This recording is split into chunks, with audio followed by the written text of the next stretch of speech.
This video is intended to be the next installment in my series of Greek New Testaments. Today we'll be looking at this book, the Greek New Testament, a Reader's Edition. This is the UBS5 Reader's Edition.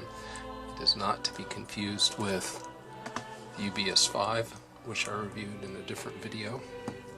Throughout this video I'll be talking about the two and contrasting them. This is a red hardback with a imitation leather grain to it. It is 9.5 inches tall, 6 9/16 inches wide, and it is 1 7/16 inches thick. I will show it with the UBS Standard Edition so you can get a sense for the size. A bit thicker. UBS Standard Edition is only 7.5 inches tall, 5 3/8 inches wide, and 1 1/16 inches thick, so it's smaller in all dimensions. Let's open it up and take a look. I'll change the camera angle slightly too.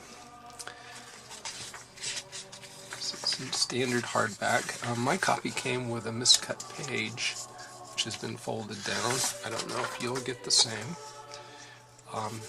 Title page, Greek New Testament, a Reader's Edition, and of course it's the Barbara and Kurt Alland with Bruce Metzger, just like in the Standard Edition. UBS5 5th Revised Edition. It has a running Greek-English dictionary. That's one of the significant differences between it and the Standard Edition. The Standard Edition has a rather complete Greek-English dictionary in the back. This one has a truncated Greek-English dictionary in the back, but it has a running dictionary on the pages. This is the copyright page, copyright 2014, Deutsche Bibelgesellschaft, Stuttgart, Germany. Here are ISBNs, but I've Googled the ISBN here and I don't find anything that we in the United States can purchase. I think your best bet would be to do a search on the Greek New Testament, a Reader's Edition, and put in UBS5 or United Bible Societies 5. Here we are at the table of contents. It has a preface. All the table of contents pages are asterisked. And you can see you have some prefatory material, which we'll look at in passing, and then the text of the Greek New Testament along with the running dictionary. And this is the back of that page. You can see there is some show-through. It's not especially severe. The paper here is quite thick. In fact, I measured the number of sheets and the text block thickness. Text block is 29 millimeters thick, and there are 736 pages of material here, which means that each page here, each piece of paper, is 78.8 microns thick. Contrast that with the page thickness here in the Standard Edition. Standard Edition, the page thickness is 35.8 microns thick, so it's over twice as thick, this paper. Paper here also has something of a cottony feel to it. We have a preface. Oh, and let me mention also, since I'm looking right at it, it has a 4 millimeter wide yellow ribbon marker that tends to flare and get broader towards the tip. It's the same ribbon marker that's in the Standard Edition. The preface indicates to you that this edition really is intended for those of us who are trying to learn Greek or brush up on our Greek to do so. It's intended to help us. The Standard Edition, of course, is intended for translators and people who are interested in the different texts that support the various readings and trying to understand why the textual critics made the decision they did. So the introduction talks about the use of the running Greek-English dictionary at the bottom of the page, of each page. Then the introduction. Introduction is an introduction to the text notes. There are text notes in here, like as I indicated. They're not quite as detailed as those in the standard edition. In fact, they tell you here in the introduction that only a few manuscripts are selected for regular reference, the papyri and then these uncials, Sinaiticus, Alexandrinus, Vaticanus, Ephremi Rescriptus, and Codex Bezae, LW, and then a few minuscules and the Byzantine tradition, which I think UBS 10 and Nestle Aland tend to not credit very heavily. Symbols are used in the biblical text. Single brackets include doubtful words. Double brackets include passages that they're pretty sure are not in the original text, but they include them because they have some historical significance. There are abbreviations that are used in the running dictionary, essentially to help you parse the word. Abbreviations of Old Testament books. You'll see that in the margins, when the Old Testament is quoted, they make a reference back to the source of the quote. So that's what these Old Testament abbreviations are there for. New Testament abbreviations, and then abbreviations used in the text notes. Asterisk means the original reading. Biz means the Byzantine text. Biz part means a part of the text. VR is a variant reading. Vid means that's what they think the manuscript said. They can't really read it. Parens here indicates the presence of negligible difference. So they quote a source in support of a particular reading, but that source doesn't actually say exactly what the reading they adopted says, but it's close. Here's 2 pages showing you the list of manuscripts that are regularly referred to. And you're immediately to Matthew. Now that's considerably different than in the UBS5 standard edition, where there are page upon page of introductory material. Alright, so here we are at Matthew. You have the title, according to Matthew, then in English, the genealogy of Jesus Christ, giving you the section heading, and it says Luke 3:23 through 38. That's the parallel passage. And you come and you immediately see Biblos has a 1. Genesios has a 2. So what does that mean? Well, you come down to the bottom of the page, and here we are in the running dictionary. So the word Biblos must appear fewer than 30 times in the New Testament. It gives you the parsing. It's in the nominative case. The -ou means that it takes the omicron upsilon ending in the genitive. They use F here instead of the eta with a harsh breathing mark, which is more typical. And then they give you the definition book. Here with the 2, you come down here, and the same thing. They parse the word for you and give you the definition. It means genealogy or birth. Also, as you come down the text, you'll notice at verse 8, there's an asterisk.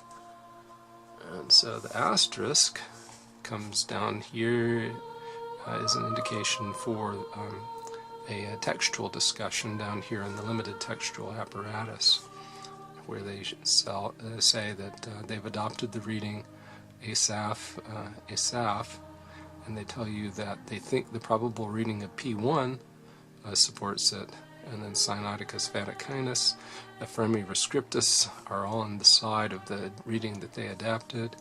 The alternate reading is Asa, and L and W and the minuscule 33, and the entire majority text tradition back the reading that they rejected. Many pages have no textual apparatus at all. Here we are on the second page. The section is the birth of Jesus Christ with the parallel passage Luke 2. And you'll see that there is no textual apparatus there at all, but there is an extensive running dictionary section. The other thing you'll notice here is that the Old Testament quotations, while in the standard edition they were in a bold font, here they've adapted to use an oblique font for that. Another thing you might notice is that in the Reader's edition, the theta is a pretty standard theta, whereas in the standard edition, if you've seen my video, they now use something of a stylized theta, which may be hard to get used to. In the margins, they give you the source for the quotation. So this is Isaiah 7:14, or Isaiah as they say in the UK, 7:14, and they mention that this is not from the Masoretic text, but from the Septuagint. LXX is Roman numeral 70. At the bottom of the page, you have the running dictionary, so if you're not sure what eterokthe means, you are enlightened to learn that it's a form of the verb terasso, and in fact it's the third person singular, aorist, passive, indicative version, that form of it, and it means trouble. So in essence, that's the way to read it. The font here is somewhat larger than the font in the standard edition.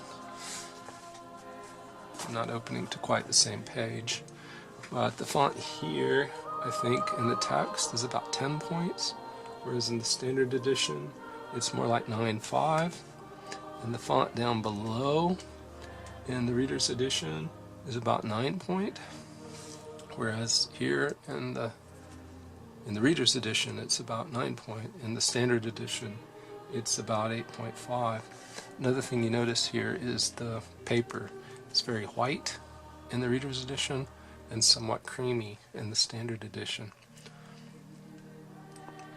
I'm looking rapidly if I can see if I can find one of those stylized thetas that I mentioned, just so you won't have to go back and look at the other video.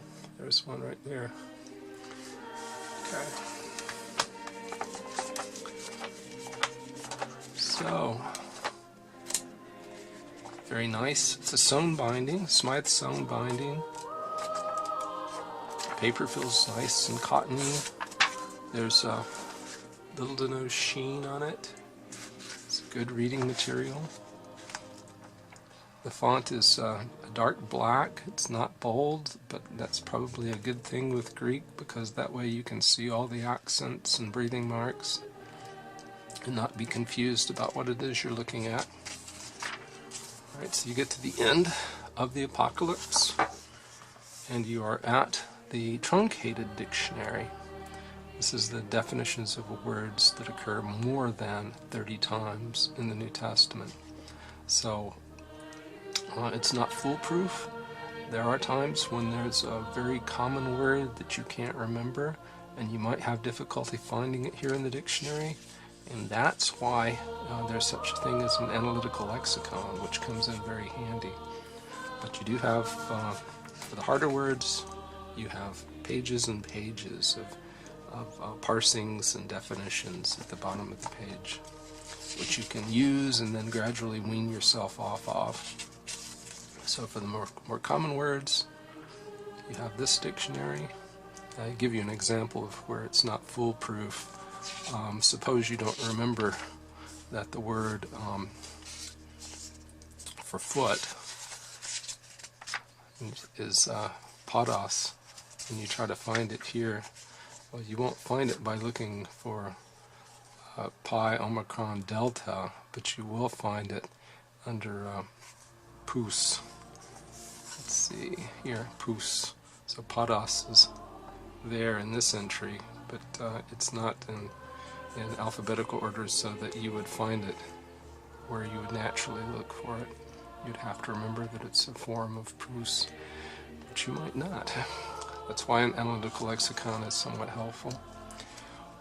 Okay, then maps. These maps may look familiar. If you've seen the standard edition, they're the same maps, the same size. They are printed here in more vibrant colors, I think.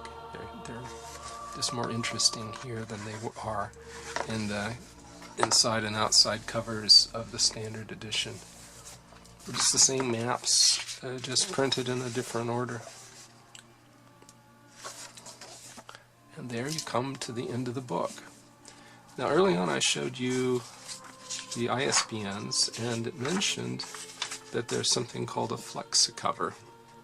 My first copy of the Reader's Edition is a FlexiCover. It's, or it was, it is. It's this one here. This is the FlexiCover edition of the UBS4 Reader's Edition. And if the 5 is like this, it's a fairly thick artificial leather cover, very smooth, shiny, and kind of stiff. I replaced my FlexiCover with a hardback, not because I wanted UBS5. I just wanted a hardback because I wanted something that I could safely put in one of these wire stands and not worry about it being damaged. So I got it for this reason. I thought that the FlexiCover would be damaged by the wire stand. So, I'm not arguing that anyone should upgrade to the UBS5 just to get the UBS5 text. I upgraded because I wanted a hardback myself. So that concludes the major portion of the video. I did want to mention that there is a different option, and I'll be reviewing this option at some point in the future. This is the Greek New Testament for beginning readers, and instead of having the critical or the eclectic text, it has a Byzantine text.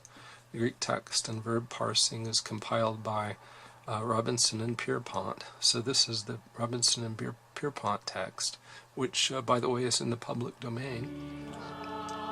Thank you, Drs. Robinson and Pierpont for that. It's somewhat similar.